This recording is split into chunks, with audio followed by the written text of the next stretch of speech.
রাতের জন্য আজকে আমি বিফ সিজলিং বানিয়েছি। এটা সবাই খুব পছন্দ করে। তো বিফটাকে আমি রেডি করে আদা, রসুন, সিরকা, লবণ দিয়ে সিদ্ধ করে নিয়েছি। আর এই পর্যায়ে প্যানে অলিভ অয়েল দিয়ে দিচ্ছি, রসুন কুচি ভেজে নিব এবং তার সাথে আদার রসটা দিয়ে দিব এবং ভালো করে ভাজা ভাজা হয়ে গেলে গরু মাংসটা আমি দিয়ে দিব। আর এই সিদ্ধ গরু মাংস দিয়ে বেশ একটু নাড়াচাড়া করব, সামান্য একটু পানি বের হয়ে আসবে, এই পানিটা টেনে গেলে আমি ভাজে খোলা পেঁয়াজটা দিয়ে দিব।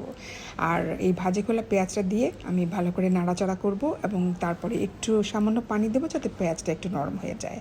আর নাড়াচাড়া করার এই ফাঁকে আমি আমার সিজলিং প্যানটা রেডি করে নিব। এটা লোহার প্যান, এজন্য আমি একটু কম তাপে এটা দিতে থাকবো যাতে অনেকটা সময় ধরে গরম হয়। আর এই বিফে এখন আমি দুটো সস ইউজ করব, সয়া সস এবং ওয়েস্টার সস, এবং তার সাথে কর্নফ্লাওয়ার দিয়ে দিয়েছি আর কাঁচামরিচ ফালি।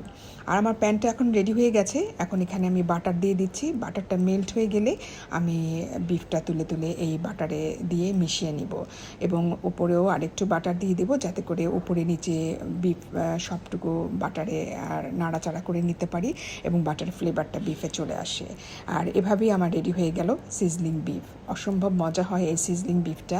এখানে আর কোনো সস ইউজ করা লাগে না এবং এভাবে করে দেখবেন আপনারা, বেশ মজা হয় এই সিজলিং বিফের টেস্ট। এবং যেহেতু এটা আমি এই বিফের ট্রেতে দিই, এটা বেশ গরম থাকে, খেতেও কিন্তু ভীষণ ভালো লাগে। আর আমি খুব ভালো করে জানি যে আজকে ওরা এই সিজলিং বিফ থাকলে অন্য কিছু খাবে না, সেজন্য আমি আর কিছুই আজকে অ্যারেঞ্জ করিনি, জাস্ট সিজলিং বিফ, পোলাও আর সালাদ, শসার সালাদ, এইটুকু দিয়ে আজকে আমাদের ডিনার। এবং অসম্ভব মজা হয়েছে আজকে সিজলিং বিফটা। আমরা সবাই খুব মজা করেই খেয়েছি রাতের ডিনারটা এবং বাচ্চারা তো ভীষণ খুশি। ওরা আসলে এই ধরনের একটু ডিফারেন্ট আইটেম করলে বেশ খুশি হয়ে খায়।